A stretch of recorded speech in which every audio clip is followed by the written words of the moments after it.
Good evening, and welcome to the first of three videos on Chapter 7, which is entitled The Correlation Coefficient. Now, in science class, we've already talked about the idea of a correlation. Um, and we actually even mentioned how to determine how strong the correlation is by calculating a number called the correlation coefficient. Now, in science class, I didn't actually ask you to calculate the value of r or r squared, but I did ask you to be able to interpret the value of that correlation coefficient.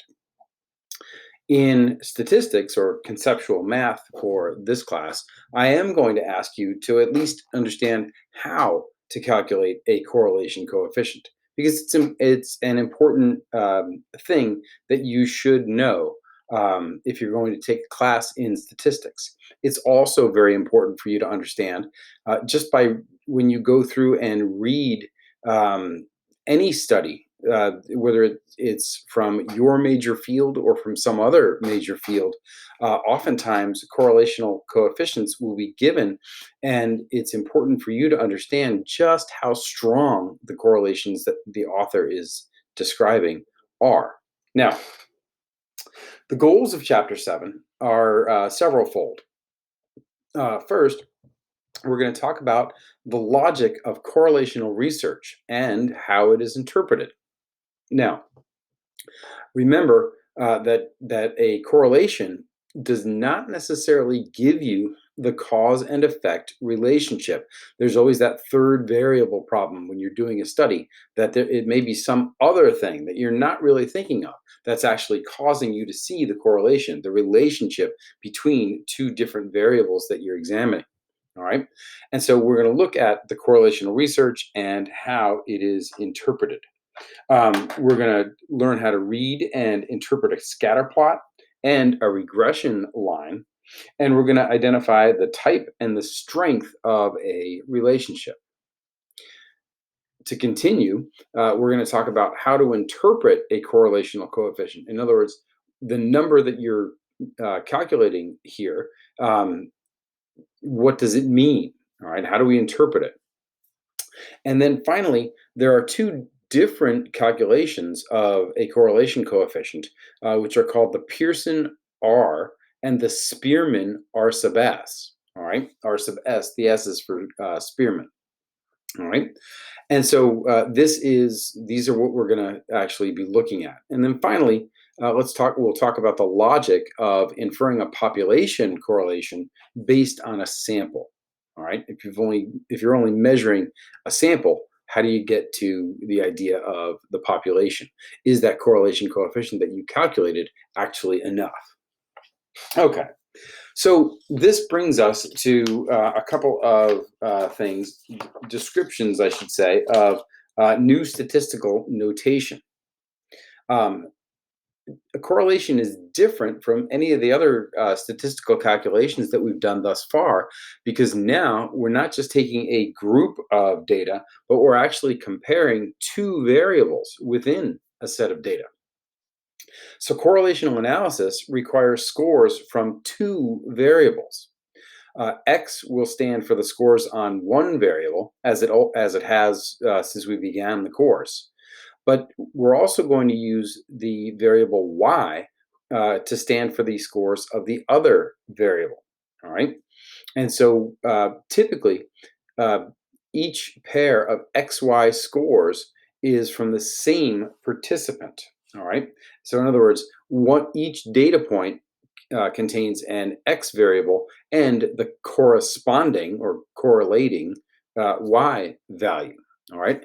And this is important to understand because when you look at a correlation graphically, there's always an X point and a Y point on the graph, the X axis and the Y axis. All right.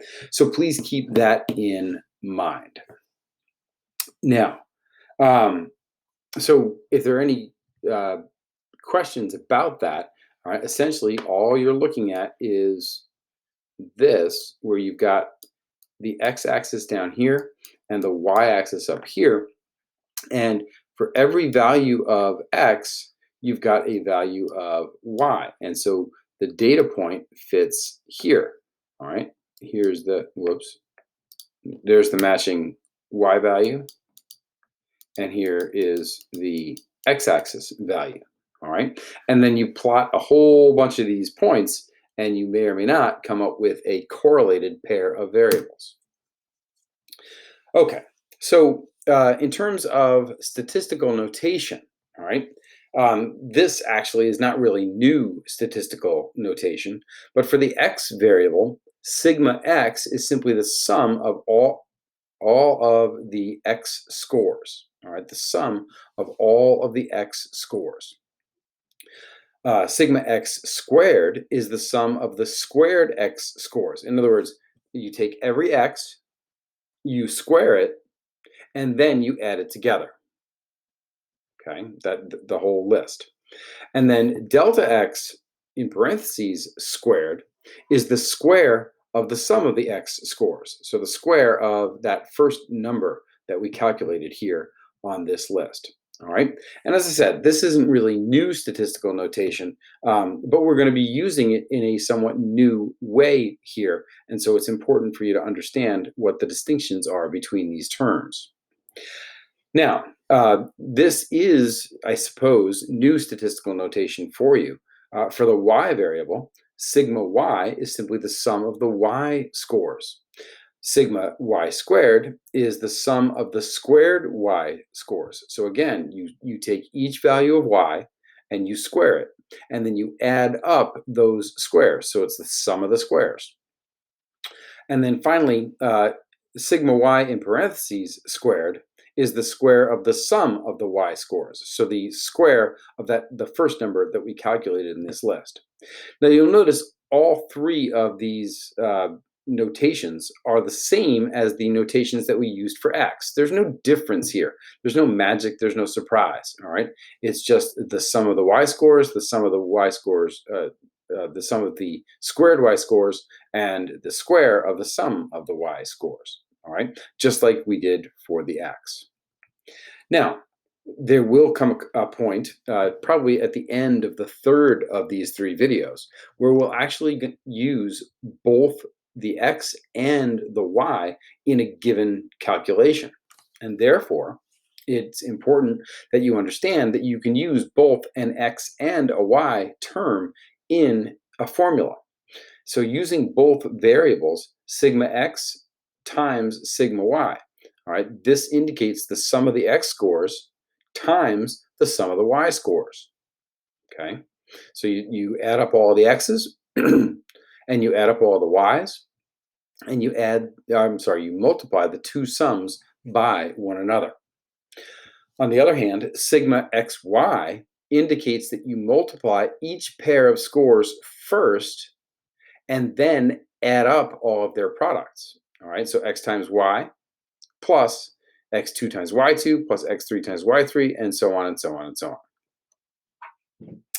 Last but not least, and this is definitely a new statistical notation for you, is the idea of capital D. And this D represents the difference between each x score and its associated y score. And so it's x minus y, always x minus y, never y minus x. All right, so D is x minus y. Now, interestingly enough, you can also calculate the sum of D, all right, which would mean you take each x and y and you take the difference between them, and then you add all of those differences together in order to get the value of sigma D. All right, and so there's a lot of different ways that we can manipulate these variables to create formulas for the correlation coefficients. Now, in terms of what a correlation coefficient actually is, all right, by definition, it is the descriptive statistic that summarizes and describes the important characteristics of a relationship, meaning that if you compare the x variables and the y variables, how well does x predict the value of y? All right, in other words, if you've got a strong correlation coefficient, how well that means that X predicts very accurately what the value of Y will be. If, on the other hand, you have a very weak correlation coefficient, then X does not predict the value of Y easily or very well. Okay? And so the correlation coefficient, this number that we are going to actually calculate at the end of chapter 7 here, it tells us how strong the relationship is between X and Y. All right? A strong correlation means that X predicts Y very, very well. A weak correlation means that X does not predict Y very well at all. Okay. All right. So, so the first section here is understanding correlational research. The important aspect of correlational research is not, and it's weird to start with a not statement, but it's not to find a cause and effect. All right, this is why most scientists don't rely on correlation coefficients to make strong conclusions. All right, because there's always the possibility of a third variable problem. On the other hand, the correlation coefficient is oftentimes a good first step. You find that there is a relationship between two variables, and then you start to design experiments that will actually try to tease out what that relationship actually is. So it's not the piece de resistance, but it is a good first step in starting to examine the relationship between two variables. Now, and this slide kind of illustrates what I was talking about just a moment ago. In terms of drawing conclusions, the word correlation simply means that there is a relationship between the two variables. All right. For every X, there is a value of Y. And for every Y, there is at least some inkling of a value of X. And so a strongly correlated set of data means that there's a very high probability that you can predict Y on the basis of your X value. And a very weak correlation means that you can't really predict the value of Y very accurately based on your X value. However, even if you have a strong correlation, that does not mean that one variable causes the other. It doesn't mean that X causes Y or vice versa. All right. So, however, the fact that there is a relationship between two variables does not mean that changes in one variable cause the changes in the other variable. And again, this could be the third variable problem. It could be a lot of different things. So while correlations are very useful in many situations, they are not experimental and therefore cannot be used to support hypotheses or make, well, to support hypotheses. All right. Now, distinguishing characteristics of this. The value of n is now not just the number of X variables or the number of Y variables, but rather the number of pairs of scores. Because remember, for every X, there's a Y. And so now n represents the number of data points on the graph, all right, well, if you draw a graph, all right? So it's the number of pairs of scores in the data. And instead of referring to the X value as an independent variable and the Y variable as a dependent variable, instead, when we're dealing with correlations, we refer to X as the predictor and Y as the criterion. All right. Essentially, it works out to the same kind of thing. But because we're not actually manipulating the value of X necessarily, instead of calling it the independent variable, we call it the predictor. Right? And instead of referring to Y as the dependent variable, we refer to it as the criterion variable. All right. All right. So n is the number of pairs of scores, and x is the predictor, and y is the criterion. Okay. Now, oftentimes, correlations are represented as a graph. And more specifically, they are represented as what we call a scatterplot graph. And a scatterplot is simply a graph that shows the location of each data point formed by a pair of XY scores. So here's your XY axis. You got a point here, and a point here, and a point here, and a point here. And if there is a relationship between them, you might see something, a line drawn, which represents the correlation. Okay. Now, in some cases, there are data points that don't seem to fit, all right, for whatever reason. And if there is one of those, like let's say here, all right, this is what's known as an outlier. Okay.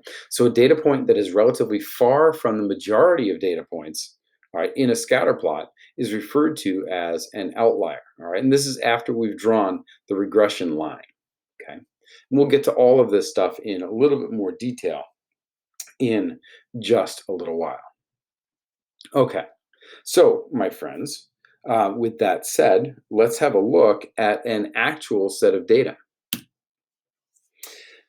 So this is a set of data here in the table that represents the number of cups of coffee that a person consumes each day and their nervousness scores. All right. Now, I don't know how the data was collected. I don't know what the nervousness scores or how the nervousness scores are actually measured. But obviously, the number of cups of coffee that someone consumes per day can be gathered through a survey. Now, you can see that there are a number of different people here. It looks to me like, let's see, 1, 2, 3, 4, 5, 6, 7, 8, 9, 10, 11, 12, 13, 14. It looks, whoops. It looks to me, sorry. It looks to me like there's 14 data points here. And for each person, we graph count them, two variables. The x variable represents the number of cups of coffee, and the y variable represents the nervousness score. Now, you're not going to see all of the data points here because, let's say,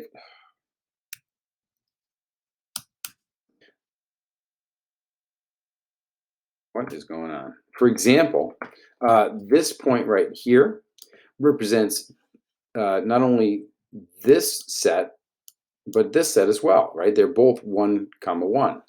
This is 1, 2, which is this data point, then 2, 2, which is this data point, and so on and so on and so on. All right, the last one is 6, 10. So that is this data point up here. Now, another thing that you should notice about this data set is that they kind of fit very nicely into a straight line linear relationship here. And so this is probably a fairly strong correlation, all right? Because the slope of this line is positive, it will be a positive correlation. And it looks to be like a fairly steady straight line slope, almost a 1-to-1 kind of thing.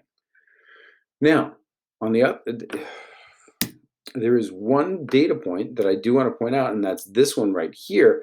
And this represents the outlier. All right. And there doesn't always have to be an outlier, and there can be multiple outliers. But in this particular set of data, that is an outlier. It's not near the regression line, and therefore far away from the rest of the data set. Okay. So, my friends, that brings us to the end of the first video on Chapter 7. All right. And so I hope you learned something.